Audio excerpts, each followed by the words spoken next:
नमस्कार, स्वागत है आपका। आप देख रहे न्यूज 24। मैं हूं आपके साथ आशा झा और आज बात हम करेंगे विरासत के सियासत की और बड़ी खबर के साथ ये कि भारत रत्न का ऐलान हो गया है। इस बार भारत रत्न मिल रहा है बिहार के जननायक कर्पूरी ठाकुर को और ये ऐलान हुआ है ठीक चुनाव से पहले।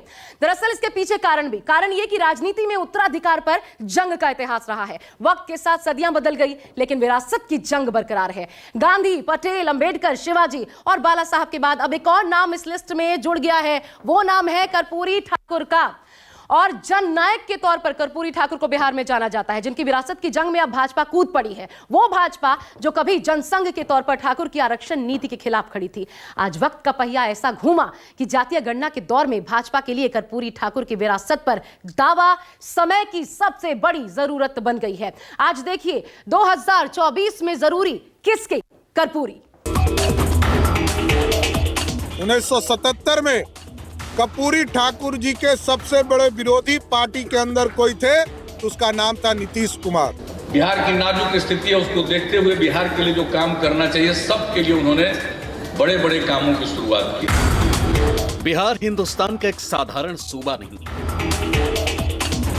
बल्कि ये देश की राजनीति की वो रणभूमि है जिसकी जमीन में मजबूती से जमे बगैर सियासत के सोरमाओं के लिए राजधानी दिल्ली की तरफ रुख करना करीब करीब नामुमकिन है।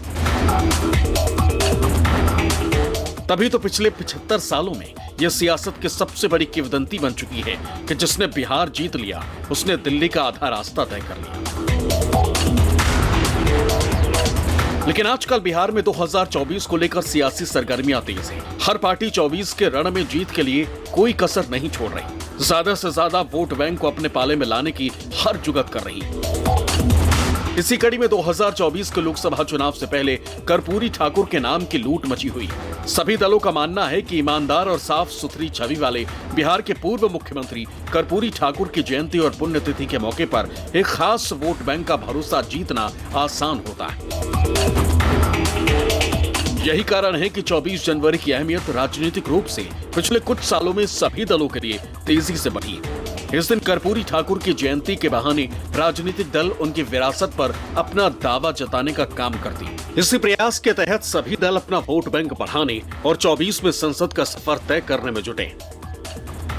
जननायक स्वर्गीय कर्पूरी ठाकुर जी ने अपने कार्यकाल में जब 77 में जनता पार्टी की सरकार बनी थी, वे मुख्यमंत्री थे, आरक्षण लागू किया।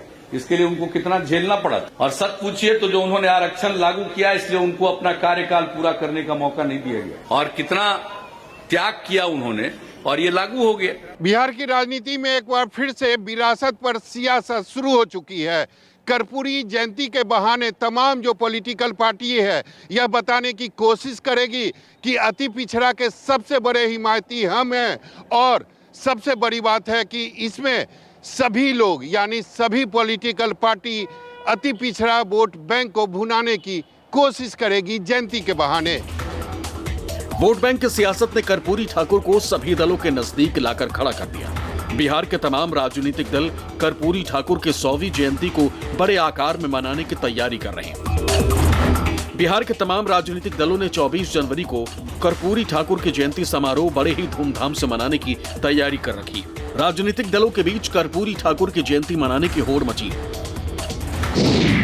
जेडीयू की तरफ से 24 जनवरी को कर्पूरी ठाकुर की 100वीं जयंती मनाई जाएगी। इसके लिए पटना के वेटनरी कॉलेज परिसर में समारोह आयोजित किया गया, जिसमें मुख्यमंत्री नीतीश कुमार सहित अन्य मंत्री और पार्टी के पदाधिकारी शामिल होंगे। वहीं राजद की तरफ से 24 जनवरी को ही जयंती से जुड़े कार्यक्रम हो। पटना के एसके मेमोरियल सभागार में कार्यक्रम होगा, जहां लालू प्रसाद यादव और तेजस्वी यादव शामिल होंगे। 24 जनवरी से 30 जनवरी तक राज्य के अलग अलग जिलों में कार्यक्रम आयोजित किए जाएंगे। बीजेपी ने भी कर्पूरी जयंती मनाने के लिए मिलर हाई स्कूल ग्राउंड में कार्यक्रम रखा है। लेकिन कर्पूरी ठाकुर जयंती कार्यक्रम को लेकर बिहार में सियासत शुरू हो चुकी है। कार्यक्रम को लेकर बीजेपी और जेडीयू आपस में भिड़ चुके हैं। बीजेपी दावा कर रही है कि कर्पूरी जयंती मनाने के लिए बिहार सरकार ग्राउंड उपलब्ध नहीं करवा रही। इतना ही नहीं, उनका कहना है कि बीजेपी की ओर से मिलर हाई स्कूल ग्राउंड का रिजर्वेशन कराया गया, लेकिन जेडीयू वालों ने वहां भी ग्राउंड में टेंट लगा लिया। इस पर बिहार के बीजेपी प्रदेश अध्यक्ष सम्राट चौधरी भी नीतीश कुमार पर जमकर बरसे और कहा कि अगर लोकतंत्र की इसी तरह हत्या होती रहेगी तो हम लोग मजबूर हो जाएंगे और वीर चंद्र पटेल पथ पर ही पूरा कार्यक्रम करेंगे। वहीं जेडीयू का कहना है कि बीजेपी कब से कर्पूरी के विचारों को मानने वाले हो गए, ये तो गोडसे को मानने वाले लोग हैं। 3 दिन से कह रहा हूं, आग्रह कर रहा हूं, आज भी आग्रह कर रहा हूं, हमें 24 तारीख को मजबूर नहीं किया जाए। आप मनाइए, आप मना रहे हैं, आपको कोई नहीं रोक रहा है, आप मनाने का काम कीजिए, लेकिन इतना डरिए मत। कर्पूरी ठाकुर जी आपके नहीं हैं, कोई विचारधारा आपका नहीं मिलता है। हमारी पार्टी कर्पूरी जयंती मना रही है, अन्य पार्टियां भी मना सकती हैं। कर्पूरी कब से इनकी विचारधारा में शामिल हो गए, ये तो गोडसे को मानने वाले लोग हैं। खैर, लाख नाटक नौटंकी कर ले, उससे फर्क नहीं पड़ता है। कर्पूरी जी की जयंती पर जेडीयू और आरजेडी आमने सामने कैसे हो सकता है? हम लोग तो समाजवादी हैं और कर्पूरी ठाकुर जी के अनुयायी हैं। राष्ट्रीय जनता दल, हमारे नेता आदरणीय लालू प्रसाद जी ने कर्पूरी जी के विचारों को, उनके आदर्शों को जन जन तक पहुंचाया है। सवाल है कि कर्पूरी ठाकुर की जयंती को लेकर इतना बवाल क्यों मचा है, तो इसका सीधा सीधा जवाब है पिछड़ा और अति पिछड़े का वोट बैंक, जिसे साधने की तैयारी हर पार्टी कर रही है, चाहे बीजेपी हो या फिर इंडिया गठबंधन में शामिल जेडीयू और आरजेडी। ऐसे में कर्पूरी फैक्टर को समझना जरूरी हो जाता है। जी हां, इसलिए हम सवाल पूछ रहे हैं कि 2024 में जरूरी किसके कर्पूरी? 2 बार बिहार के मुख्यमंत्री रहे हैं कर्पूरी ठाकुर। आइए आपको बताते हैं उनके बारे में सब कुछ। समाजवादी नेता कर्पूरी ठाकुर बिहार के लिए लोकप्रिय जननायक के रूप में जाने जाते हैं।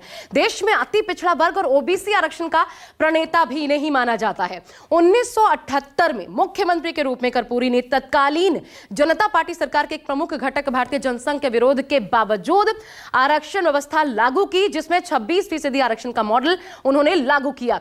वो क्या था, आइए आपको दिखाते हैं, जिसकी चर्चा खुद मुख्यमंत्री नीतीश कुमार भी कर रहे थे। वो कर्पूरी ठाकुर का आरक्षण मॉडल क्या था, आइए आपको दिखाते हैं, जो उस दौरान उन्होंने जारी किया था, जिस पर जनसंघ का विरोध उनको झेलना पड़ा। ईबीसी को देखिए, इकोनॉमिकली बैकवर्ड क्लास को 12% आरक्षण, ओबीसी 8%, महिलाओं को भी उन्होंने शामिल किया था। उस वक्त की सोच आप समझ सकते हैं। तब महिलाओं की बात उन्होंने की थी, 3% आरक्षण व्यवस्था लागू की थी। ईडब्ल्यूएस 3%, इनको भी इकोनॉमिकली वीकर सेक्शन जो है उनके लिए भी 3% आरक्षण की व्यवस्था उनके द्वारा लागू की गई थी। आरक्षण और उच्च जातियों में से आर्थिक रूप से जो पिछड़े वर्ग यानी ईडब्ल्यूएस, उसकी भी बात उन्होंने कही। और यही वजह है कि अब भाजपा सहित लगभग सभी पार्टियां अति पिछड़ा वर्ग तक पहुंचने या फिर उनके वोट बैंक की राजनीति करने के लिए नियमित रूप से कर्पूरी को याद करती हैं। लेकिन सवाल यह उठता है कि आज की तारीख में कर्पूरी फैक्टर बिहार की राजनीति में कितना अहम हो जाता है।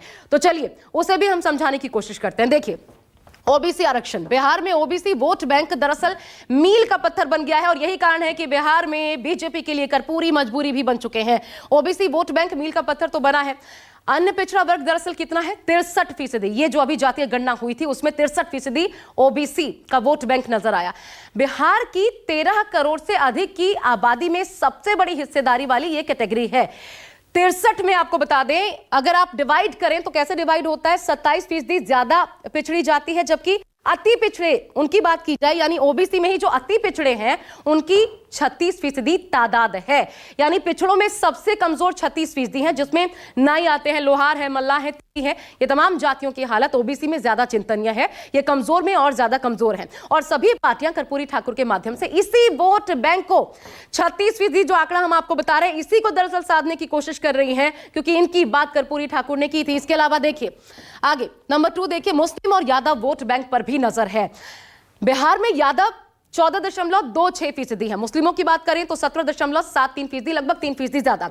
माना जाता है कि इस वोट बैंकर, ये जो वोट बैंक है उस पर लालू की पार्टी आरजेडी का वर्चस्व रहा है। लेकिन कर्पूरी को अपना ताकत बताकर सभी पार्टियां जनता के बीच ये संदेश देने की कोशिश कर रही हैं कि जिस तरह से कर्पूरी ठाकुर पिछड़ों और अल्पसंख्यकों के हितैषी थे, ठीक उसी तरह से वो सभी को साथ लेकर चलने में यकीन रखते हैं। सबका साथ सबका विश्वास बीजेपी तो कहती ही है, एक दावा इस लिहाज से भी। अब तीसरा देखिए, बिना समर्थन के सरकार बनाने की चाहत की उपज भी है कर्पूरी ठाकुर, क्योंकि बिहार के जितने भी प्रमुख दल हैं उनकी चाहत है कि बिना किसी दल के सपोर्ट के ही वो सरकार बना पाए अपने अकेले के दम पर, और इसके लिए वोट बैंक बढ़ाना ही होगा हर हाल में। और यही वजह है कि अति पिछड़ा वोट बैंक में सेंधमारी करने में अगर वो सफल होते हैं तो उन्हें बिहार में किसी अन्य दल की जरूरत नहीं पड़ेगी। बिहार की राजनीति में अति पिछड़ा वोट बैंक ही मील का पत्थर साबित होता रहा है। जिसके साथ अति पिछड़ा वोट बैंक होता है, सरकार उसी की बनती है। बिहार के तमाम प्रमुख दलों की यदि बात करें तो आरजेडी के साथ मुस्लिम यादव शुरू से हैं। बीजेपी की अग्रणी जातियां और वैश्य समाज के लोग कोर वोटर माने जाते हैं। जेडीयू की यदि बात करें तो उसके साथ लवकुश यानी कोयरी, कुर्मी और कुछ अन्य जातियों का वोट बैंक है। हालांकि वर्तमान हालात में अति पिछड़ी जातियां नीतीश कुमार के साथ होने की वजह से ऐसा माना जाता है कि अति पिछड़ा वोट बैंक नीतीश के साथ है।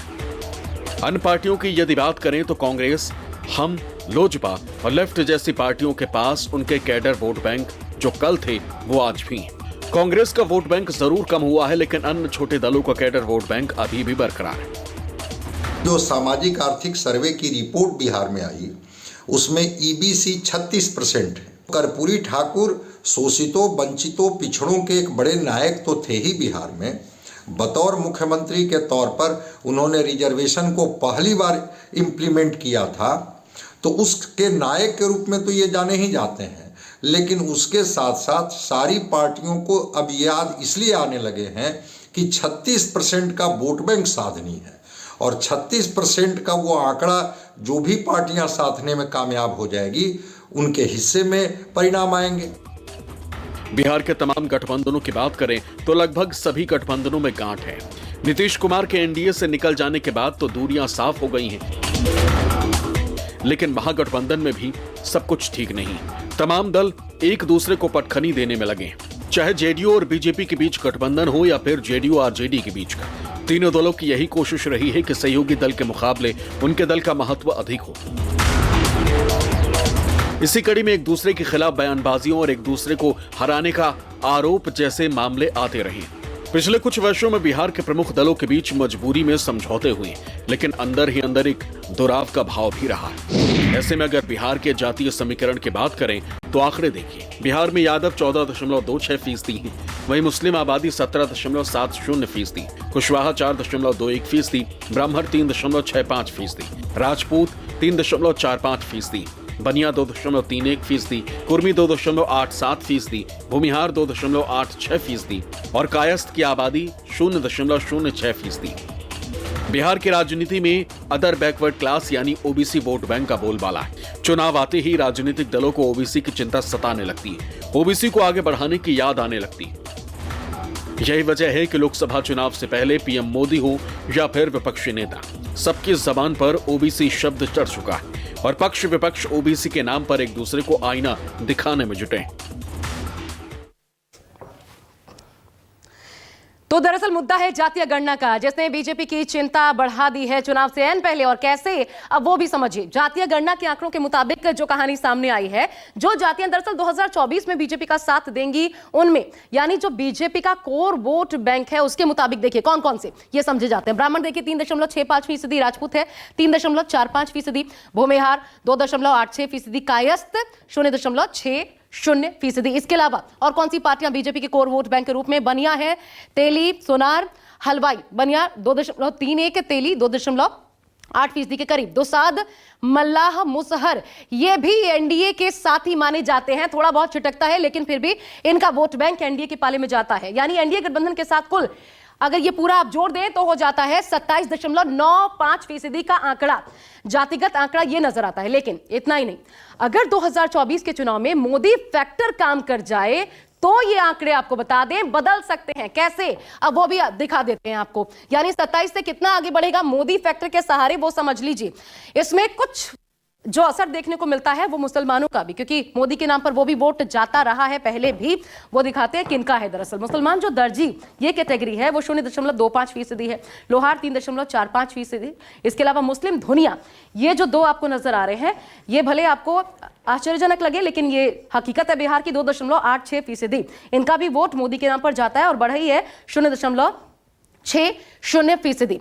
यानी ये वो तबका है जो मोदी के नाम पर वोट देता आया है। और इसलिए अगर इस बार भी मोदी मैजिक काम करता है तो इस तबके का असर वोट प्रतिशत में देखने को मिलेगा। इसके अलावा आपको बता दें कौन कौन सी कुछ और ऐसी जातियां हैं जो एनडीए के साथ जाती हैं मोदी फैक्टर के नाम पे। यानी ये जो कुल मिलाकर के आप देख रहे हैं प्रतिशत के हिसाब से, पहले हमने आपको दिखाया और अब जो पार्टियां जिसमें मुस्लिमों का कुछ वोट बैंक जाता है, कुल मिलाकर के 27.95 और 3.74 को अगर आप जोड़ देते हैं तो ये कुल मिलाकर के आंकड़ा पहुंचता है 6-9 तक, यानी इसे बहुत ज्यादा नहीं कहा जा सकता। अगर चुनाव में असल फाइट करनी है तो फिर इंडिया गठबंधन के सामने यह आंकड़ा भी कम होता है। अब इसके बाद एनडीए और मोदी फैक्टर के आंकड़ों को मिलाकर के ये परफॉर्मेंस आपने देखा, लेकिन अब महत्वपूर्ण एक और चीज आपको दिखाते हैं। देखिए, इंडिया गठबंधन के लिहाज से ये कितना पीछे या फिर कितना आगे है, ये आपको दिखा देते हैं। तो देखिए, यादवों की बात कर ले जाए, 14.26% किसके साथ है? इंडिया गठबंधन के साथ। जाहिर तौर पर आरजेडी का सबसे बड़ा इसमें रोल है। कुर्मी 2.86%, जहां से नीतीश कुमार आते हैं। कुशवाहा है 4.21%। मुस्लिमों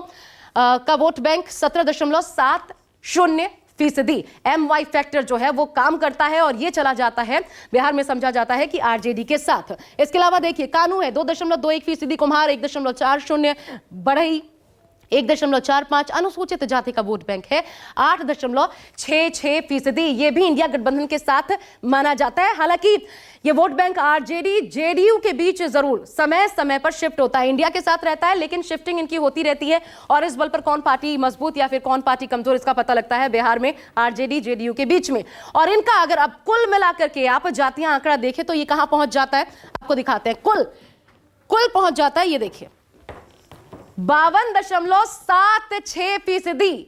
ऐसे में ये साफ है, जो आपने एनडीए का देखा 31 कुछ फीसदी था, उसके मुकाबले 52.76%। ये बहुत बड़ा अंतर है, बड़ा मार्जिन है। अच्छी खासी मजबूत स्थिति में इंडिया गठबंधन यहां बिहार में इस लिहाज से नजर आता है।